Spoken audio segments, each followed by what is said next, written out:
Hello everyone, my name is Marissa Madrid, and today I will be discussing my research proposal. I'll be reviewing my proposed research topic and the methodology I will be using to gather data to answer my questions. Just a little bit about myself before we get started. I reside in Carlsbad, California, which is roughly 40 minutes north of downtown San Diego. I currently work as a full-time dance instructor. I teach hip hop and jazz to a variety of ages and honestly really love what I do. I graduated from UC Irvine in 2015 with a degree in math and a specialization in education. I have always wanted to be a teacher in some capacity and am excited to be furthering my career by working towards my master's and teaching credential. First is Chapter 1, which is an introduction to my proposal. The research topic I chose to pursue involves the concept of UDL, Universal Design for Learning, and the positive effects it can have on the English language learner community. I've been curious about the idea of UDL pretty much since I first was introduced to it in a previous course. I've already questioned whether applying UDL into a high school math classroom would affect students in the general population.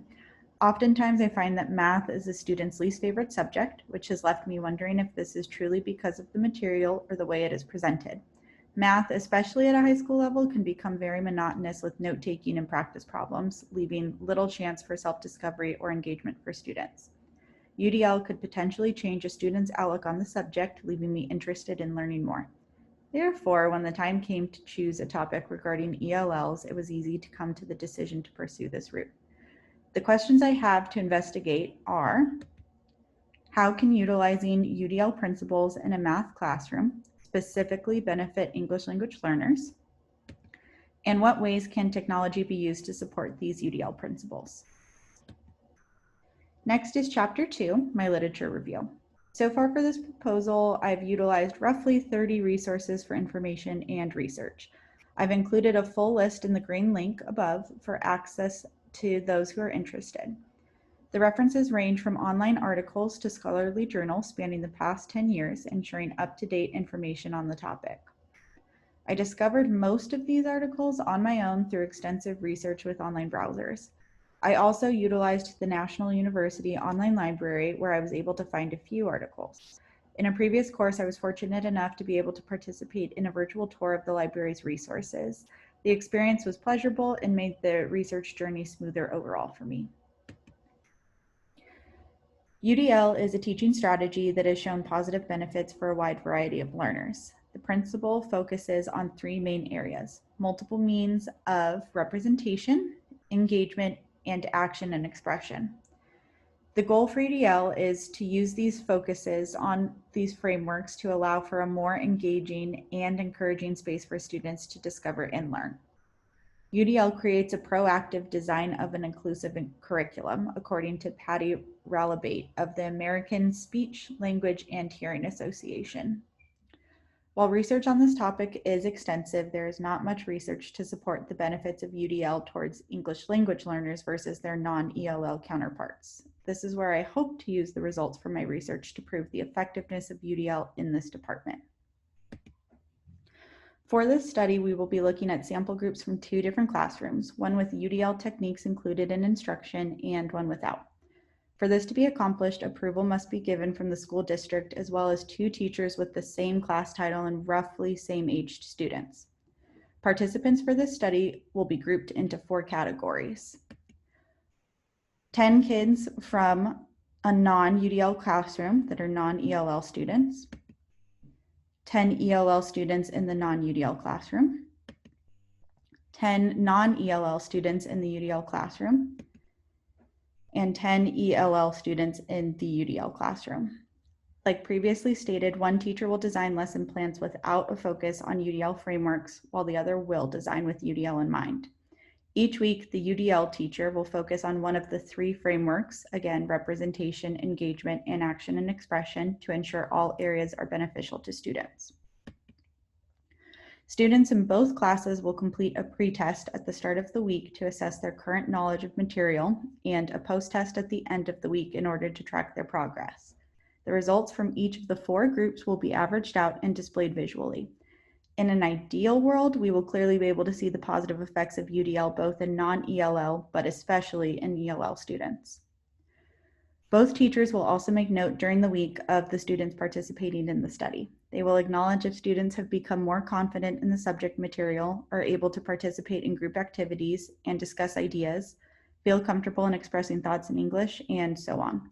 These intangible qualities are also crucial for the development of English learners and are important factors to make note of. And these here are examples to show how data collection will be presented for this study.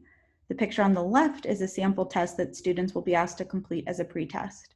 In order to minimize variability in testing material, post-test will contain the same questions as the corresponding pretest, just with different numbers or labels to avoid memorization by students. The picture on the right is a sample of how results will be graded and graphed. Notice we can see an improvement from UDL instruction in both groups. However, there is a larger increase in the ELL community. This is what we hope to see from the results of the study, showing that UDL should be a critical consideration for students who need support in language acquisition. Additionally, teachers will be given observation worksheets to fill out for each student participating. These sheets will include information such as date, characteristic noticed, and level of ability on a scale from 1 to 10. This will show progress in a student's qualitative quantities and keeps teachers as unbiased as possible. So, how do the results from this data collection connect to the research questions? By comparing pre- and post-test results from both non-ELL and ELL students in the two classrooms, we will be able to see how UDL specifically benefits English learners compared to the rest of the students. Data already supports that UDL framework benefits the general population, but from this study, we want to address the specific needs of ELL students. By looking at the results from each week of different UDL aspects, we can truly show whether all components of UDL benefit English learners. Additionally, technology will specifically be utilized each week to enhance the UDL approached classroom, ensuring an answer to the second research question. Like previously stated, teacher observations will also show benefits for ELLs. While growth in these intangible areas may not be seen in test results, they are still positive aspects that support the importance of UDL in the classroom. Even if test scores did not demonstrate progress, an ELL student's improvement in ability to express their thoughts or feel confident in class would be reason enough to start implementing UDL strategies into classrooms around the country. Last is chapter 4, which is my personal reflection. Looking back, there were 3 main things that I've learned.